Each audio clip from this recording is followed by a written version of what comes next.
आज आपण 100वा श्लोक पाहणार आहोत. श्रीराम समर्थ. गोपाल कृष्ण भगवान की जय. प्रभु श्री रामचंद्र भगवान की जय. पवन सुत हनुमान की जय. रामदास स्वामी महाराज की जय. जय जय रघुवीर समर्थ. आजचा श्लोक असा आहे. यथा सांगरे कर्म तेही घडेना, घडे धर्म ते पुण्य गाठी पडेना. दया पाहता सर्वा भूती असेना, फुकाचे मुखी नाम तेही वसेना. आपल्या या मानवी देहाची किंवा या मनुष्य जन्माची अपूर्णता कशी आहे, किंवा आपण परमार्थामध्ये अध्यात्मामध्ये कसे कमी पडतो आणि आपल्या कुठल्याच गोष्टीला कसं यश येत नाही आणि आपण आणखीनच दुःखी कष्टी कसे होतो, आपल्या मनाचं समाधान कसं नाहीसं होतं, या सर्व अवस्थांचं वर्णन रामदास स्वामी या श्लोकामध्ये करतात. वास्तविक पाहता कोणत्याही मनुष्याला काहीही करू नको, शांत बैस असं म्हटलं तर चालतच नाही. सतत काही ना काही करायची आपल्याला इच्छा असते. अगदीच काही नाही केलं तरी निदान हात हलव, पाय हलव, चुळबुळ कर, डोळ्याची उघडझाप कर, इकडं बघ तिकडं बघ, या तरी गोष्टी चालूच असतात. म्हणजे कर्म केल्याशिवाय किंवा काहीतरी केल्याशिवाय आपल्याला चैन पडत नाही, हे खरं आहे. मग आपण सत्कर्म करून किंवा पारमार्थिक आध्यात्मिक किंवा भक्तीचं भगवंताविषयीचं काहीतरी कर्म करून आपण पुण्य मिळवावं असा विचार करून जेव्हा आपण काही कर्म करायला जातो, त्यावेळेला ते कर्म आपल्या हातून शास्त्राप्रमाणे किंवा त्यांनी दिलेल्या सूचनांप्रमाणे किंवा त्यांच्या अपेक्षांप्रमाणे आपल्या हातून ते कर्म पूर्ण होत नाही. काहीतरी कमी पडतं, काहीतरी राहून जातं, काहीतरी उणिवा होतात, काहीतरी चुकतं आणि मग ते कर्म करून त्या कर्मापासून जे अपेक्षित फळ असतं ते काही आपल्याला प्राप्त होत नाही. कर्म केल्याचे श्रम वाया जातात, पैसा वाया जातो, वेळ वाया जातो, दगदग होते, त्रास होतो, शारीरिक मानसिक यातना होतात. आणि एवढं सगळं झाल्यानंतर इतकं सगळं करून काहीच हाती लागलं नाही याबद्दल हळहळ होते, पश्चात्ताप होतो, मनस्ताप होतो. म्हणजे कर्म करून आनंद मिळवण्यापेक्षा, समाधान मिळवण्यापेक्षा आपण जास्तच दुःखी होतो.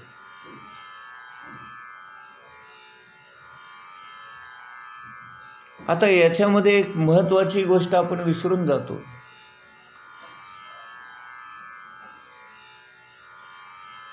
गुरुने सांगितलेलं साधन आणि आपण आपल्या मनाने केलेलं साधन यामध्ये मुख्यपणे हा फरक असतो की गुरुने सांगितलेलं साधन जे असतं त्याच्यामध्ये कर्तेपणा गुरूंना जातो आणि आपण आपल्या मनाने जे काही करतो त्याच्यामध्ये आपला कर्तेपणा असतो. आणि आपण बोलताना सांगताना मी अमुक केलं, मी असं केलं, मी तसं केलं, हा मी आडवा येतो. आणि मी आडवा आल्यामुळे, हा अहंकार आडवा आल्यामुळे आपल्या कर्माला या मीपणाची बाधा होते आणि म्हणून आपलं कर्म वाया जातं. सत्कर्म करून सुद्धा ते पाप कर्म घडतं आणि पुण्य मिळण्याऐवजी आपल्याला पापच पदरात येतं. हे मुळे आपल्या लक्षातच येत नाही. आणि ही सगळी अडचण रामदास स्वामींनी या पहिल्या 2 ओळीमध्ये म्हटलेलं आहे. ते म्हणतात, यथा सांगरे कर्म तेही घडे ना. की आपल्या हातून यथासांग कर्म होत नाही, काहीतरी त्याच्यामध्ये उणीव राहते, चुकतं. घडे धर्म ते पुण्य गाठी पडेल. आणि म्हणून आपण धर्माने वागायला जातो, भक्तीने वागायला जातो, प्रेमाने वागायला जातो, पण अपेक्षित जे पुण्य असतं ते काही पदरात पडत नाही. त्याच्यामध्ये भरपूर उणीवा राहतात, चुका होतात.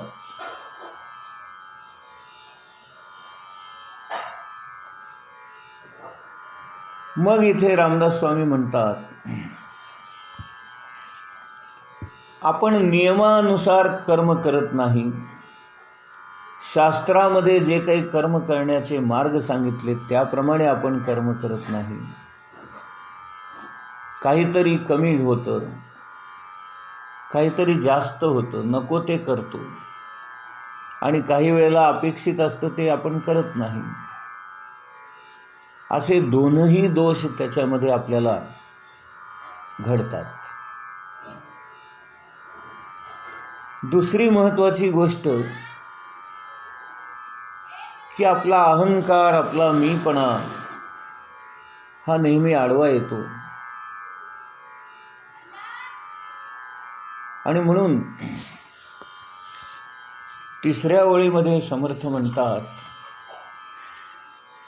दया पाहता सर्वभूती असेना. नाही आपल्या हातून सत्कर्म घडत, नाही आपल्या हातून भक्ती घडत, तर निदान आपण इतरांवर दया तरी करावी. अशा हेतूने जर आपण वागायला लागलो तर आपल्या हातून दया सुद्धा घडत नाही. कारण आपली भेदबुद्धी आडवी येते. हा आपला तो परका, हे माझं ते त्याचं, हा चांगला तो वाईट, या सगळ्या भेदबुद्धीमुळे आपण सर्वाभूती समत्व आणि सर्वाभूती भगवंत याप्रमाणे आचरण करू शकत नाही. आपण काही ठराविक माणसांशी ठराविक वेळेला चांगलं वागतो, त्याच माणसाशी दुसऱ्या वेळेला आपण तसेच वागू हेही सांगता येत नाही. म्हणजे आपल्या हातून समत्वाचं वर्तनही घडत नाही. सर्वाभूती भगवंत हा भावही आपल्याला आचरणामध्ये आणता येत नाही. आणि सर्वांशी समत्वाने आपल्याला वागणं देखील जमत नाही. कारण आपल्यामध्ये देहबुद्धी असते आणि स्वार्थ असतो. या देहबुद्धीपायी आणि या स्वार्थापायी आपण सर्वजण मी, माझं आणि मला याच्यामध्ये गुंतलेलो असतो, अडकलेलो असतो. मी आहे म्हणजे माझा देह आहे असं आपण समजतो. आणि या देहाच्या अनुषंगाने इतर गोष्टी ज्या माझ्या माझ्या माझ्या आहेत असं आपल्याला वाटतं. आणि मला अमुक हवं, मला अमुक नको, हे जी हवं नकोपणाची बाधा असते. या सगळ्या गोष्टी आपल्या आचरणाच्या आड येतात. मी, माझं, मला हे आपल्याला चांगलं वागू देत नाही. आपला स्वार्थ असल्यामुळे आपण दुसऱ्यावर उपकार करू शकत नाही. आपण आपल्या मुलाबाळांशी ज्या प्रेमाने वागतो त्या प्रेमाने दुसऱ्यांशी वागू शकत नाही. आपण आपल्या नातेवाईकांशी जसे वागतो तसे शेजारपाजाऱ्यांशी वागत नाही. आणि म्हणून आपल्याला आचरण धर्मसुद्धा जमत नाही.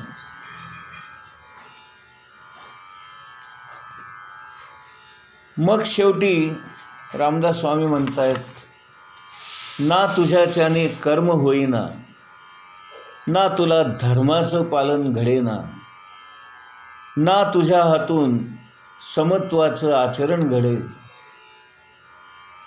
तर मग निदान काहीही न करता फुकटात आरामात बसून काही खर्च न करता बसल्या जागी कुठलाही त्रास न होता सहज करता येण्याजोगं फुक्कटचं जे नाम आहे ते तरी तू घे ना बाबा.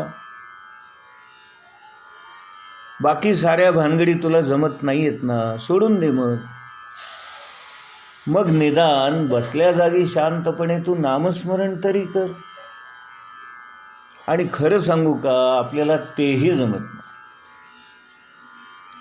बसून नुसतं डोळे मिटून शांतपणे भगवंताचं नामस्मरण करायचं आहे, त्याला आठवायचं आहे, त्याच्या कथा, त्याचं शौर्य, त्याचं साहस, त्याचं प्रेम, त्याने भक्तांवर केलेली कृपा, या साऱ्या गोष्टी नुसत्या आठवायच्या आहेत. नुसतं त्याच्यावर लक्ष द्यायचं आहे, त्याचं स्मरण करायचं आहे, त्याचं मनन चिंतन करायचं आहे. आणि हे सगळं बसल्या जागी करायचं आहे, शांतपणे करायचं आहे, डोळे मिटून करायचं आहे. पण शांत बसणंच होत नाही ना आपल्याला.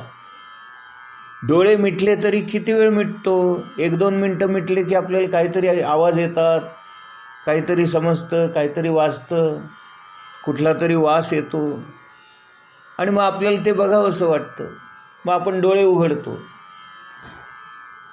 म्हणजे डोळे मिटून बसणं हे देखील आपल्याला शक्य होत नाही. हालचाल न करता शांत बसणंही आपल्याला होत नाही. एका जागी स्थिर राहणंही होत नाही, ना शरीराने ना मनाने. शरीर एक वेळ स्थिर बसेल, पण मन तर भटकतच असतं. मनामध्ये अनेक विचार येतात जातात, जातात येतात, येतात जातात. आणि आणखीन एक गंमत सांगू का, आपण जेव्हा नामस्मरणाला बसतो ना तेव्हाच सगळे विचार येतात. आणि इतकी त्या विचारांची गर्दी होते मनामध्ये की आपण ते विचारच करत बसतो आणि नाम बाजूला राहतं.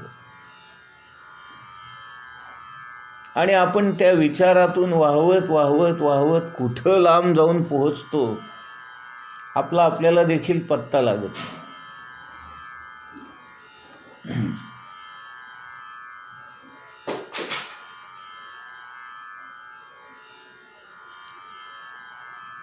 आणि म्हणून समर्थ म्हणतात, फुकाचं मुखी नाम तेही वसेना. आपल्या मुखामध्ये फुकटचं नामसुद्धा वसत नाही, म्हणजे आपल्या मुखामध्ये नामसुद्धा येत नाही. आता करावं तरी काय? आणि म्हणून समर्थ सांगतात की आपण काही करू म्हटलं तर आपल्याच्याने ते होत नाही. मग आपल्या हातात काय आहे? तर आपल्या हातात एवढीच एक गोष्ट आहे की आपण आपल्या गुरूंना शरण गेलं पाहिजे. गुरूंनाच प्रार्थना केली पाहिजे की महाराज, माझ्यात हे सगळे दोष आहेत, माझ्यात या सगळ्या उणिवा आहेत, माझ्यात हे सगळे दुर्गुण आहेत, मी इथे इथे कमी पडतो, आपणच मला सांभाळून घ्या, माझ्यावर कृपा करा आणि माझ्याकडून हे साधन करून घ्या. तुम्ही जर लक्ष घातलं तर आणि तरच ते होईल. मी करतो म्हटलं तर माझ्याच्याने ते होणार नाही. असा भाव मनात ठेवून अशा पद्धतीने आपण महाराजांना किंवा आपल्या सद्गुरूंना शरण गेलो आणि त्यांच्यावर सगळ्या गोष्टी सोपवल्या आणि आपण शांत राहिलो आणि सद्गुरूंचं आज्ञापालन करत राहिलो तर नक्कीच आपली ही अपूर्णता एक दिवस संपुष्टात येईल आणि त्या पूर्ण असणाऱ्या भगवंताकडे आपली आगेकूच सुरू होईल.